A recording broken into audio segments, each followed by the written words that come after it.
This is for the Hiawatha tournament. Another story I heard about myself, this one happened in high school. We had this teacher who went to our high school whose kid also went to our high school. His name was Mr. McNamara, and his son Jake McNamara, he was a sophomore, I was a senior, so he was 2 years behind me.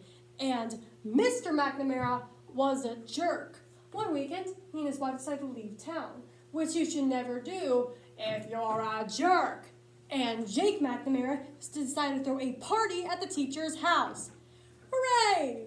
And everyone around town heard about it. We all got up individually and thought, okay, let's go over there and destroy the place.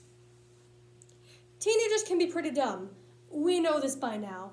In fact, we're so aware of our own stupidity that if we just so happen to go to a party and just so happen to get intoxicated and something just so happens to go wrong, we tend to think we did it. This is The One Thing by John Mulaney. I walk into this party and everyone I'd ever met was there, and everyone was drinking like it was the end of the world. People were drinking like it was a civil war and a doctor was coming to saw our legs off. It was totally unsupervised. We were like dogs without horses. We were running wild. I walked down to the basement. They had a pool table in the basement. One dude took a running start, threw his body onto the pool table, and broke it in half. Another guy found out which room was Mr. McNamara's, went upstairs, and poured Pepsi on his computer. So the party was going great. I'm standing there in the basement, and I'm holding a red cup you've seen in movies. I'm standing there holding the red cup, and I'm starting to black out. And I guess someone had said, something, something, police. And in a brilliant moment of word association, I yelled,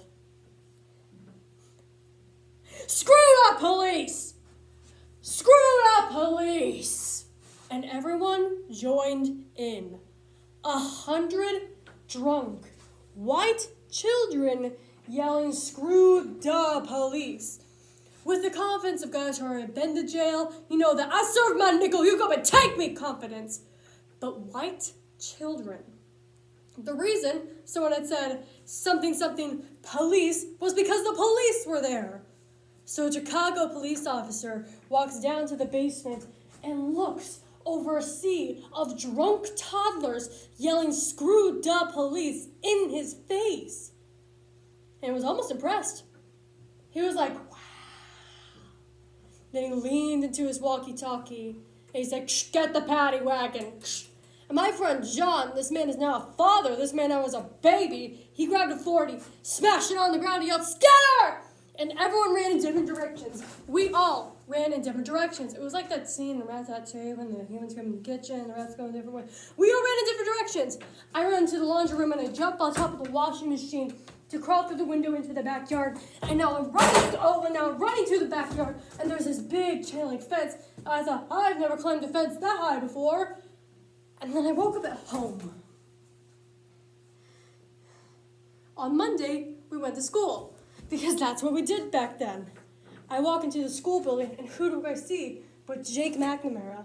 And he says to me, "Hey, were you at my party on Saturday?" And I said, "No, like a liar." He says to me, "Things got really out of hand.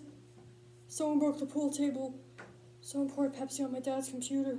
But the worst thing," he says, "the worst thing is that somebody stole these old antique photos of my grandmother. And my parents are freaking out about it."